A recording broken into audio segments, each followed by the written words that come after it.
चला बालमित्रांनो, कसे आहात? काव्य स्टडीमध्ये आज आपण आठवड्याचे वार तेही गाण्यांच्या माध्यमातून शिकणार आहोत. चला तर तुम्हीही माझ्या पाठीमागे म्हणा.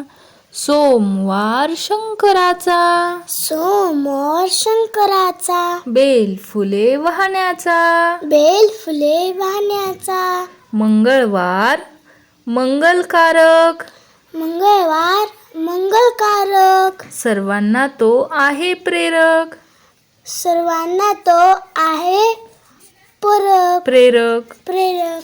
बुधवार बुद्धीचा, बुधवार बुद्धीचा, शहाणे होण्याचा, शहाणे होण्याचा, गुरुवार गुरुचा, गुरुवार गुरुचा, गुरुला नमन करण्याचा, गुरुला नमन करण्याचा, शुक्रवार देवीचा, शुक्रवार देवीचा, देवीची आरती करण्याचा, देवीची आरती करण्याचा, शनिवार मारुतीचा, शनिवार मारुतीचा, शक्तियुक्ती मिळविण्याचा, शक्तियुक्ती मिळवणीचा, रविवार सुट्टीचा, रविवार सुट्टीचा, मस्त मजा करण्याचा, मस्त मजा करण्याचा,